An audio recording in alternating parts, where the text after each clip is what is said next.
அதிகாலை நேரம் பைபிள் அவர் presented by the National Bible College. கிறிஸ்துவின் சபையார் உங்களை வாழ்த்துகிறார்கள். Satellite Bible School.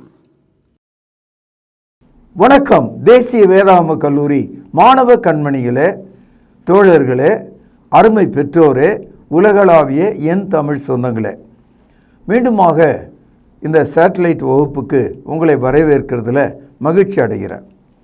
இப்பொழுது படிக்கிற பாடங்கள் சற்று கடினமாகவும் ஆழ்ந்து சிந்திக்க வேண்டியதாகவும் இருக்கிறது. காரணம் என்னென்னா, இது 2ஆம் ஆண்டுக்கான பாடம்.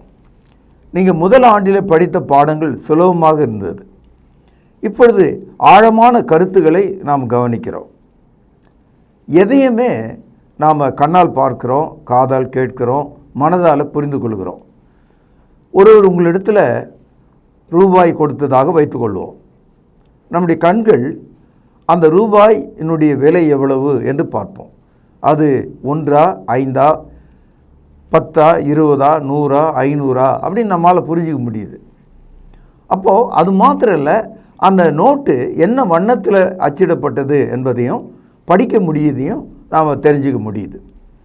ஏதேன் தோட்டத்துக்குள்ளே தேவன் கொண்டு வந்த அந்த மீட்பின் திட்டம், அந்த ஸ்கீம் ஆஃப் ரிடம்ஷன், அதை புரிந்து கொள்வதற்கு நம்முடைய கண்கள், காதுகள், மனது எல்லாவற்றையும் செலுத்தினாலும் இந்த பைபிள் முழுக்க நாம் மொத்தமாக படித்து மனப்பாடம் செய்தால் கூட கத்தோலிக்கர்கள் கத்தோலிக்கர்களாகவே இருக்கிறார்கள், புரோட்டஸ்டன்ட் மக்கள் புரோட்டஸ்டன்ட்டுகளாகவே இருக்கிறார்கள், பெந்தேகோஸ்தே மக்கள் பெந்தேகோஸ்துக்காரர்களாகவே இருக்கிறார்கள். இந்த 3 பேருக்குள்ளும் மதவாதிகள், மத துரோகிகள், மத வியாபாரிகளாக அவர்கள் மாறிவிட்டார்கள். நம்ம பைபிளை படிக்கும்போது தேவன் வானத்தையும் பூமியையும் சிருஷ்டித்தார் என்ற தகவலிலிருந்து இப்பொழுது இருக்கிற வானங்களும் பூமியும் இயேசு கிறிஸ்துனுடைய 2வது வருகையில் அக்னிக்கு இரையாக வைக்கப்பட்டிருக்கிறது என்ற கடைசி தகவலோடு இந்த முழு பைபிள் முடிவடைகிறதை நாம் பார்க்கிறோம். ஆனால் தேவனுடைய சாயலில் சிருஷ்டிக்கப்பட்ட மனிதன், அவருடைய ரூபத்திலே சிருஷ்டிக்கப்பட்ட மனிதன், அவருடைய ஆவியிலே உருவாக்கப்பட்ட மனிதன், ஆதியாகமும் 1வது அதிகாரம் 26வது வசனம், ஆதியாகமும் 2வது அதிகாரம் 7வது வசனம், இப்படி தேவனுடைய சாயலிலும் ரூபத்திலும் உருவாக்கப்பட்ட மனிதன் ஏதேனிலே பாவம் செய்தான். விளைவு அவன் ஆத்துமாவிலே மரித்தான். அவன் ஏதேன் தோட்டத்தை விட்டு வெளியே அனுப்பப்பட்ட போது சரீரத்தில் பிற்காலத்திலே அவன் மரித்தான். ஆக ஆதியாகமும் 3ஆம் அதிகாரத்தில் 2 வகையான மரணத்தை குறித்து நாம் முதலாவது புரிந்து கொள்ள வேண்டும். There are 2 deaths right in the Garden of Eden. ஒன்று ஜீவ விருட்சம், ட்ரீ ஆஃப் லைஃப். இன்னொன்று ட்ரீ ஆஃப் நாலேஜ், அறிவை உண்டாக்கக்கூடிய ஒரு மரம். இந்த 2இல் ஒன்றை அவர்கள் தேர்ந்தெடுக்கலாம். ஜீவ விருட்சத்தின் கனியை புசித்தால் என்றென்றும் உயிரோடு இருக்கலாம். நன்மை தீமை அறியத்தக்க விருட்சத்தின் கனியை புசித்தால் அவர்களுக்கு மரணம் நேரிடும். மாணவர்களே, நன்றாக கவனிக்கணும். தேவன் இந்த கட்டளையை ஆதாம் ஏவாளுக்கு சொல்லாமல் மறைத்து ஏகாந்தமாக அவர்களாகவே தெரிந்து கொள்ளட்டும் அப்படின்னு ஏதேன் தோட்டத்தில் அவர்களை வைத்தாரா? நான் சில சமயங்களில் ஆடுகளை பார்த்தேன், மாடுகளையும் பார்த்தேன். அது மேய்ந்து கொண்டிருக்கும்போது அதுக்கு தெரியுது இதை சாப்பிடக்கூடாது, இதை சாப்பிடலாம். ரொம்ப ஆச்சரியமாக இருந்தது. ஆக மிருகங்கள் கூட பார்வையினாலும் வாசத்தினாலும் உணர்வினாலும் மரணத்தை உண்டாக்கும் கனிகளையோ காய்களையோ தழைகளையோ அவைகள் மேய்வது இல்லை.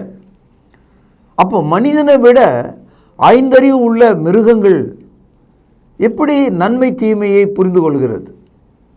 இதை நீங்கள் யோசிக்க வேண்டும். அப்போது தேவனுடைய சாயலில் உருவாக்கப்பட்ட, நம்முடைய மொழியில் சொல்கிறதா இருந்தால் 6 அறிவை உடைய மனிதன் தானாக ஒன்றை அவன் அங்கே தெரிந்து கொள்வதற்கு பதிலாக தேவன் முன்னதாகவே அவனுக்கு அந்த கட்டளையை கொடுக்கிறார். அதாவது life and death was already pronounced by God. மரணமும் ஜீவனும் அவளுக்கு சொல்லப்பட்டது. இப்பொழுது மனிதன் எப்படி நடக்க வேண்டும் அல்லது நடக்கக்கூடாது? நடக்கக்கூடாத வழியில் அவன் நடக்கும்போது தமது சாயிலும் தமது ரூபத்திலும் தமது ஆவிலும் உருவாக்கப்பட்ட மனிதனை தேவன் நேசிக்கிறார், அவனை பின்தொடருகிறார், அவனை மீட்டுக்கொள்ளும்படியாக விரும்புகிறார். ஏதேன் தோட்டத்துக்கு வெளியே அனுப்பப்பட்ட மனிதனுக்கு ஒரு தோலாடை கொடுக்கப்பட்டது. ஏதேன் தோட்டத்துக்கு வெளியே அனுப்பப்பட்ட மனிதனுக்கு ஒரு பலி செலுத்தும் முறை போதிக்கப்பட்டது. அதனால்தான் காயின் ஆவில் பலிகளை செலுத்தினார்கள். ஆக இந்த பலிகளை செலுத்துவதும் பிரமாணங்களை கைக்கொள்வதும் மோசேயினுடைய காலத்தில் தேவனுடைய மீட்பின் திட்டத்தினுடைய ஒரு மீட்சியாக இருக்கிறதை நீங்கள் பார்க்கலாம். அதாவது Adam and Eve, when they were sent out from the Garden of Eden, they had a burnt offering on the altar. They have been continuously doing sacrifices to the Lord. அது மீட்பின் திட்டத்தினுடைய அடையாளம். காயின் செலுத்தினதும் ஆபேல் செலுத்தினதும் தேவனுடைய மீட்பின் திட்டத்தினுடைய அடையாளம். நோவா காலத்தில் பேழையின் வழியாக நோவா குடும்பம் காப்பாற்றப்பட்டது மீட்பின் திட்டத்தின் அடையாளம். ஆபிரகாமுக்கும் அவனுடைய குடும்பத்துக்கும் சந்ததி வாக்குத்தத்தம் கொடுக்கப்பட்டது, அது மீட்பின் திட்டத்தின் அடையாளம். ஆக மீட்பின் திட்டமானது ஏதேன் தொடங்கி கல்வாரி சிலுவையில் தேவன் தமது குமாரனை கொடுத்து அவர்களை மீட்டுக்கொள்ளத்தக்கதாக அவர் விரும்புகிறார். நீங்கள் யோசிக்கலாம், மீட்பின் திட்டத்தை ஏன் உடனே செயல்படுத்தவில்லை என்று நீங்கள் யோசிக்கலாம். உடனே ஆதாம் ஏவாளுக்கு மாற்று மருந்து கொடுத்து பாம்பு கடித்தவனுக்கு விஷமுறிவு கொடுத்து அவனை காப்பாற்றுவது போல ஏன் தேவன் காப்பாற்றவில்லை என்ற ஒரு கேள்வி உங்களுக்கு உண்டாகலாம். அது எனக்கு தெரியாது. ஆனால் தேவனுடைய திட்டம் இந்த உலகம் முழுவதும் உள்ள நீங்களும் நானும் அந்த மீட்பின் திட்டத்தின் கீழ் வர வேண்டும் என்பது அவருடைய ஆலோசனையாக இருக்கிறது. ரோமருக்கு எழுதிய நிருபம் 11ஆம் அதிகாரத்தில் தேவனை பற்றி நாம் புரிந்து கொள்ள வேண்டியது மிகவும் அவசியமாக இருக்கிறது. இதே கேள்விதான். அதாவது பாம்பு கடிச்சவனுக்கு உடனே விஷமுறிவு இன்ஜெக்ஷனோ மருந்தோ காப்பாற்றுவது போல ஆதாம் ஏவாளை தேவன் ஏன் காப்பாற்றல? ஆதாமிலிருந்து இயேசு கிறிஸ்து வரைக்கும் 4000 வருஷம், இயேசு கிறிஸ்துலேருந்து இன்னைய தேதிக்கு 6000 வருஷம். தேவன் இவ்வளோ பெரிய நீண்ட காலத்தை மீட்பின் திட்டத்துக்குள்ள மனிதனை கொண்டு வர ஏன் முயற்சி எடுத்தார் என்று நீங்கள் யோசிக்கலாம். It's a normal question that you are thinking about, why God took such a long years, period and ages to redeem man என்று நீங்கள் யோசிக்கலாம். அது எனக்கு தெரியாது. ஆனால் வசனத்தை எடுத்து பார்த்தா தேவனுக்கு ஒரு நாள் 1000 வருஷம் போல இருக்கான். 1000 வருஷங்கள் ஒரு நாள் மாதிரி இருக்கான். நீங்களும் நாளும் 1000 வருஷம் என்று சொல்வதெல்லாம் தேவனுக்கு எப்படி இருக்கான்? ஒரு நாள் மாதிரி இருக்கு. இப்போ உங்களுக்கு புரிஞ்சிருக்கும். இதை நம்ம விளங்கிக்கணும்.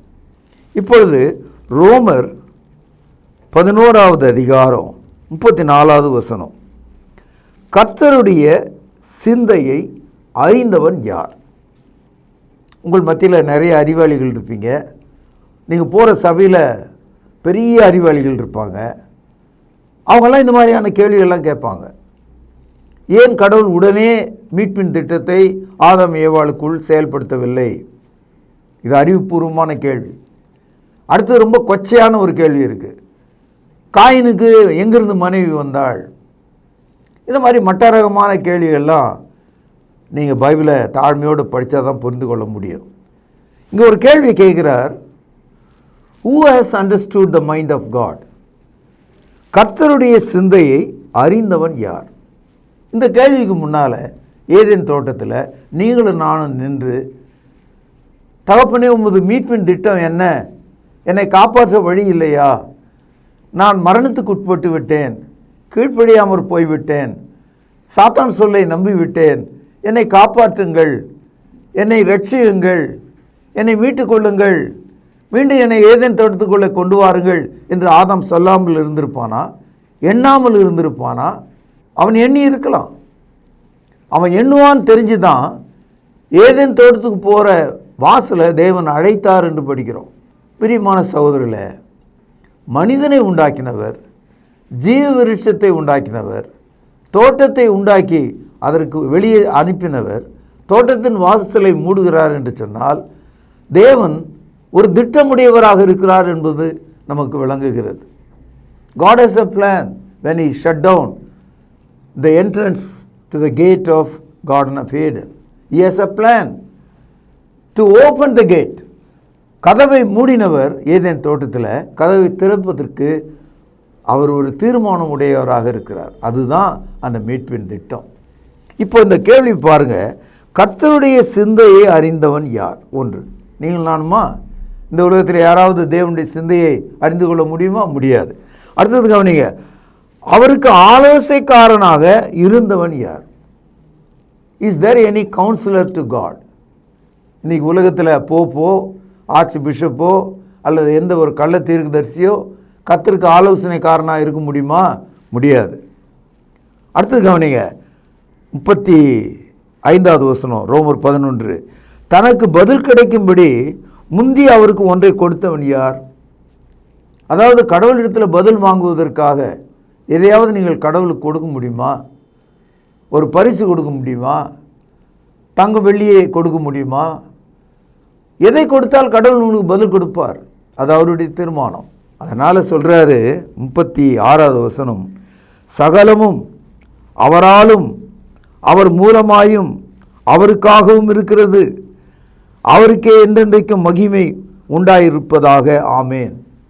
இந்த வசனம் என்ன சொல்லுதுன்னா, it is God absolute, it is God's eternity, it's all is wisdom. ஆகவே கர்த்தருடைய சிந்தையை நாம் புரிந்து கொள்ள முடியாது, அவருக்கு பதில் கிடைப்பதற்காக ஒன்றை கொடுக்க முடியாது, அவருடைய ஆலோசனைக்காரராக நாம் இருக்க முடியாது. நன்றாய் கவனியுங்கள், மீட்பின் திட்டம், அதாவது ஸ்கீம் ஆஃப் ரிடம்ஷன் என்ற வார்த்தையை நம்ம கவனிக்கும் போது இந்த முழு பைபிளையும் தேவன் மனதில் கொண்டிருந்தார். இன்றைக்கு உலகத்திற்கு எல்லா மனிதர்களும் அவருடைய குடியிருப்பின் எல்லைகளும் அவருடைய மொழிகளும் தேவனுக்கு தெரியும். தேவன் தமது அநாதி தீர்மானத்தின்படி கிறிஸ்து இயேசுக்குள்ளே நாம் ஒன்றாக்கப்படத்தக்கதாக ஒரு காலத்தை வைத்திருந்தார். அந்த காலம் வரும் வரைக்கும் ஆதாம் ஏவாள், அவனுடைய குடும்பம், மோசேயின் காலத்து இஸ்ரவேலர்கள் ஏதேன் தோட்டத்துக்கு வெளியே தான் இருக்கணும். எப்பொழுது ஏதேன் தோட்டத்துக்குள்ளே வர முடியும்னு சொன்னால், சிலுவையில் இயேசு மரித்தாரே அப்பொழுது முதற்கொண்டு மனிதர்கள் மீண்டுமாக ஏதேனுக்குள்ளே வர முடியும். கிறிஸ்து தன்னுடைய மரணத்தை நெருங்கும் வேளையில் சிலுவையிலே தொங்கிக் கொண்டிருந்த அந்த கள்ளனை பார்த்து, நீ இன்று என்னோடு கூட பரதீசில் இருப்பாய் என்று சொன்னார். அப்படியானால் பரதீசு என்பது கதவு திறக்கப்பட்டது, சிலுவை மீது இருந்த கள்ளன் அங்கே சென்றான் என்று பொருளாகிறது. ஆக என் அன்பு சகோதரர்களே, அந்த ஏதேன் தோட்டத்தில் மனிதன் தேவனுடைய கட்டளையை மீறி போனான் என்ற தகவல் தான் நீங்கள் முதல்ல புரிஞ்சிக்க வேண்டிய விஷயம். Man disobeyed God, man broken God's law. தேவனுடைய சட்டத்தை உடைத்து விட்டான், மீறிவிட்டான். இதை நம்ம ஆதியாகமத்தில் ரொம்ப தெளிவாக நம்ம படிக்கிறோம். ஆதியாகமம் 2ஆம் அதிகாரம் 16-17 வசனங்கள். எத்தனை முறை படித்தாலும் நம்ம விளங்கிக் கொள்ளாத ஒரு வசனம் இது. கவனிங்க, தேவனாகிய கர்த்தர் மனுஷனை நோக்கி, நீ தோட்டத்தில் உள்ள சகல விருட்சத்தின் கனிகளையும் புசிக்கவே புசிக்கலாம். அந்த தோட்டத்தில் லட்சோப லட்ச மரங்கள் இருந்திருக்கலாம், வித்தியாசமான பழ மரங்கள், எல்லாவற்றையும் நீ சாப்பிடலான்னு ஆண்டவர் சொன்னார். இப்போ உதாரணத்துக்கு 100 மரங்கள் வைத்துக்கொள்ளும், 99 மரங்களின் கனிகளை நீ புசிக்கலாம். அதான அர்த்தம். அடுத்தது பாருங்க, 17வது வசனம். ஆனாலும், இந்த ஆனால் என்ற வார்த்தை ஏன் இங்கே இருக்கு? நீ ஜாக்கிரதையாக நடக்க வேண்டும். ஆனாலும் நன்மை தீமை அறியத்தக்க விருட்சத்தின் கனியை, கவனிங்கள், புசிக்க வேண்டாம். 16வது வசனத்தில் எல்லாவற்றையும் நீ புசிக்கலாம் என்று சொன்னார். 17வது வசனத்தில் ஒரு குறிப்பிட்ட மரத்தின் கனியை புசிக்க வேண்டாம் என்று சொன்னார். சரி, அப்படியே புசித்து விட்டால், அப்படியே சாப்பிட்டு விட்டால் கை கால் விழுந்து விடும், கண் மங்கி போய்விடும், தொடர்ந்து ஜுரம் இருக்கும். அப்படி சொல்லலை. நீ செத்து போவாய், நீ சாகவே சாவாய் என்று சொன்னார். அப்போது 16-17 வசனங்களில் 2 சட்டங்கள் இருக்கு. ஒன்று வாழ்விக்கும் சட்டம், இன்னொன்று மரணத்தை கொடுக்கும் சட்டம். One is a law of life, one is a law of death. இப்போ இந்த 2 சட்டங்களையும் ஆதாம் ஏவாள் என்ன செய்தார்கள் அப்படின்னு பார்த்தா, எதை செய்யக்கூடாதுன்னு ஆண்டவர் சொன்னாரோ அதை அவங்க செஞ்சாங்க. அப்போது அந்த சட்டத்தை அவர்கள் உடைத்து விட்டார்கள், அந்த சட்டத்தை அவர்கள் மீறி விட்டார்கள். அந்த சட்டத்தை மீறினதுனால அவர்களுக்கு என்ன வந்ததுன்னா மரணம். சரி, இந்த மரணம் எப்படிப்பட்ட மரணம்? ஆவிக்குரிய மரணமாக இருக்குது. எசேக்கியேல் 18வது அதிகாரம் 4வது வசனத்தில் படிக்கிறோம், பாவம் செய்கிற, கவனிங்கள், ஆத்துமாவே சாகும். இப்போ நம்ம அனைவரும் சரீரத்தில் உயிரோடு இருக்கோம், ஆத்துமாவில் அது தேவனுக்கு தான் தெரியும், உனக்கு தான் தெரியும். பாவத்தின் சம்பளம் மரணம், ரோமர் 6வது அதிகாரம் 23வது வசனம். இதுவும் ஆவிக்குரிய விஷயம். நிறைய பேர் சபைகளில் ரோமர் 6:23 பாவத்தின் சம்பளம் மரணன்றதை சரீர மரணமாக நினைக்கிறாங்க. அப்படி இல்லை, அது ஆவிக்குரிய மரணத்தை பேசுகிறது. ஏனென்றால் அந்த வசனத்தினுடைய பிற்பகுதியை படிச்சிங்கன்னா நம்முடைய கர்த்தராகிய இயேசு கிறிஸ்து மூலமாய் வருகிற கிருபை வரமோ என்று பேசப்பட்டிருக்கு. அதனால் it is a spiritual death. பாவத்தின் சம்பளம் மரணம். 1 யோவான் 3வது அதிகாரம் 4வது வசனம், பாவம் செய்கிற எவனும் நியாயப்பிரமாணத்தை மீறுகிறான் அல்லது உடைக்கிறான். அதை தான் ஆதாம் ஏவாள் ஏதேன் தோட்டத்தில் செய்தாங்க. இப்போ பாருங்கள், அதே 4வது வசனம், நியாயப்பிரமாணத்தை மீறுகிறதே பாவம். பிரேக்கிங் த லா கால் சின். இப்போ பாவம் என்பது என்ன அப்படின்னா, அது ஒரு பலூனா அல்லது ஒரு பலாப்பழமா? அது என்னது? அது கடவுளுடைய கட்டளையை மீறுவது பாவம். இந்த பாவம் என்று சொல்ல உலகத்தில் எந்த ஒரு நீதிமன்றத்திலும் யாரும் பயன்படுத்துறதில்லை. அவங்க பயன்படுத்துறது நீதி, குற்றம், அந்த மாதிரியான சொற்கள். பைபிளில் மட்டும்தான் பாவம் என்ற ஒரு சொல்லை கவனிக்கிறோம். Sin is a separation from God. Every sinner is broken God's law in his heart. இப்படிப்பட்ட ஒரு மனிதன் அவஸ்தைப்படுகிறான். அதாவது சொல்லுவாங்க, 2 தலை கொள்ளி என்று சொல்லுவாங்க. ஒரு ஆளுக்கு 2 தலை இருந்தால் படாத பாடுபடுவான். அது மாதிரி பாவம் செய்த மனிதன் பாவத்திலிருந்து விடுதலை ஆவதற்கு வழி தெரியாமல் மிகவும் பாடுபடுகிறான். ரோமருக்கு எழுதிய நிருபம் 7வது அதிகாரம் 24வது வசனம், புதிய ஏற்பாட்டில் 215வது பக்கம். கவனிங்க, நிர்பந்தமான மனுஷன் நான், இந்த மரண சரீரத்தில் நின்று யார் என்னை விடுதலையாக்குவார்? ஆங்கிலத்தில் ரொம்ப அழகான ஒரு வார்த்தை.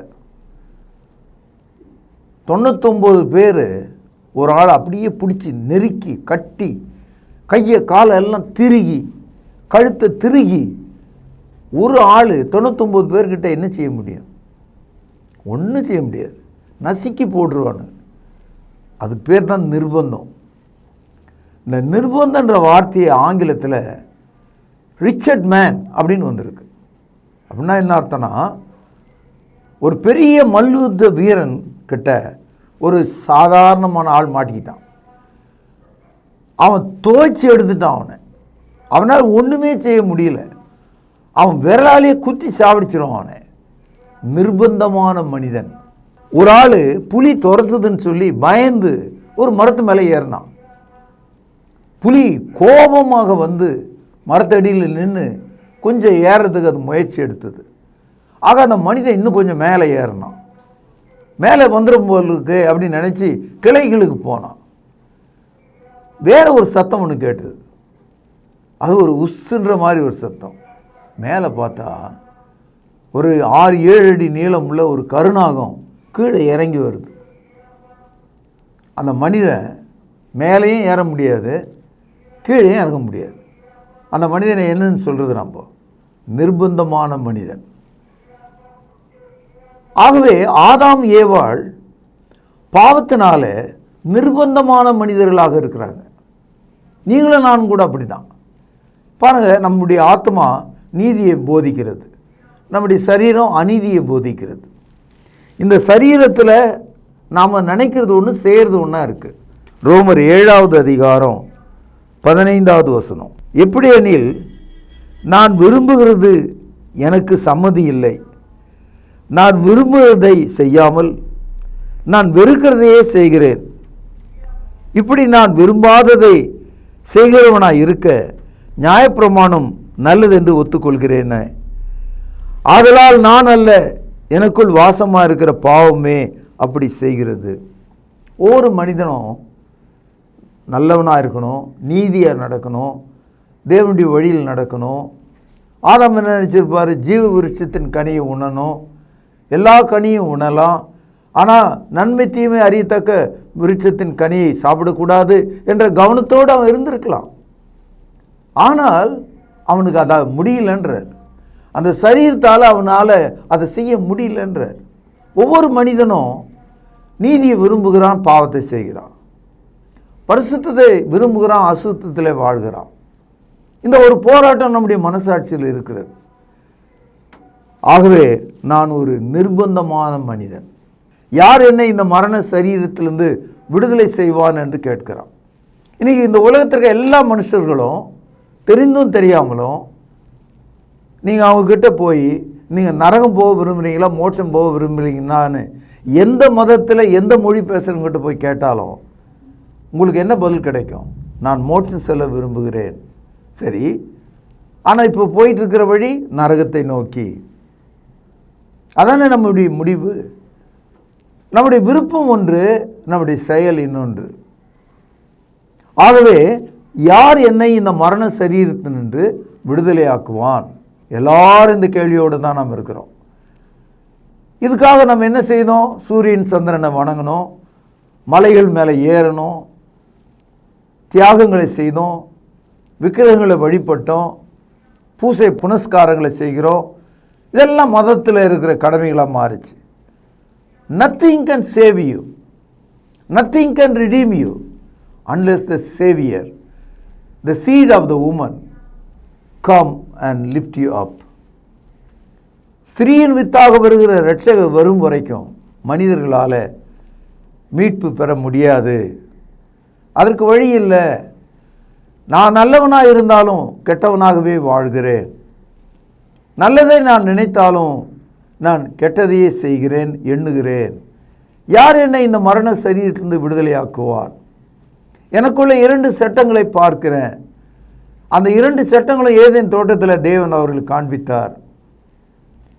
அந்த ஒரு சட்டம் அவர்களுக்கு வாழ்வை தரும், இன்னொரு சட்டம் அவர்களுக்கு மரணத்தை தரும். முடிவுனுடைய கரத்தில் இருக்கிறது என்று சொன்னார். என் அன்பு சகோதரர்களே, பைபிளுடைய சாரம், மீட்பின் திட்டம், ஏதேன் தோட்டத்துக்கு பிறகு உள்ள மனிதர்களுக்கு தேவன் வைத்தது மீட்பின் திட்டம். இந்த கோணத்தில் இந்த பைபிளை நீங்கள் படிச்சிங்கன்னா ஒவ்வொன்றும் தெளிவாக, தேவனுடைய தீர்மானங்கள் தெளிவாக நமக்கு புரியும்.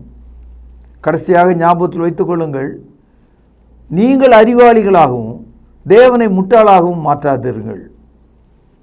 நீங்கள் ஞானம் உள்ளவர்களாகவும் தேவன் ஒன்று அறியாதவராக இருக்கிறதாக நீங்கள் எண்ணி விடாதீங்க. தேவனுடைய சிந்தையை நம்மால் புரிந்து கொள்ள முடியாது. அவருக்கு பதில் கொடுக்கும்படி நாம் ஒன்றை அவருக்கு கொடுக்க முடியாது. அவருக்கு ஆலோசனைக்காரராக நாம் இருக்க முடியாது. அப்படியானால் தேவன் ஒருவரால் மட்டும்தான் நம்மை ரட்சிக்க முடியும். ஏனென்றால் அவருக்கென்றும் அவராலும் சகலமும் பூமியில் உண்டாக்கப்பட்டிருக்கிறது. It is God who created all for His own glory and for His pleasure. ஆகவே தேவனுடைய சிந்தையை அறிந்து கொள்வது மீட்பின் திட்டமாக இருக்கிறது என்று சொல்லி இன்றைய பாடத்தை நான் இங்கே நிறைவு செய்கிறேன். இதனுடைய தொடர்ச்சியை நாளை நாம் கவனிக்கலாம். பிரார்த்தனை செய்வோம். ஜீவனுள்ள தகப்பனே, நிர்பந்தமான மனுஷர்கள் நாங்கள். யார் எங்களை இந்த மரண சரீரத்திலிருந்து விடுவிப்பான் என்று நாங்கள் கேட்கிறோம். மீட்பின் திட்டத்தின் வழியாக உமது ஆலோசனையை புரிந்து கொள்ள எங்களுக்கு உதவி செய்திருளும். கேட்ட மக்களை ஆசீர்வதியும். உமது மக்களுக்கு ஞானத்தை தாரும். இயேசுவின் நாமத்திலே ஜெபம் கேளும் பிதாவே, ஆமென். அன்பானவர்களே, புதிய ஏற்பாட்டு தொழுகைக்கு திரும்புங்கள். இடம் YMCA வளாகம், ஹைகோர்ட் எதிரில், பிரதி ஞாயிறு காலை 11 மணி அளவில் அன்புடன் அழைக்கிறோம். Come and worship with us every Sunday at 11 a.m. YMCA Hall, opposite High Court, Parish Corner. தொடர்பு கொள்ள வேண்டிய முகவரி: திருமறை நேரம், 58 சர்ச் தெரு, குமரன் நகர், சென்னை 6,82,000. தொலைபேசி எண் 044255008882. செல்போன் 9385500882.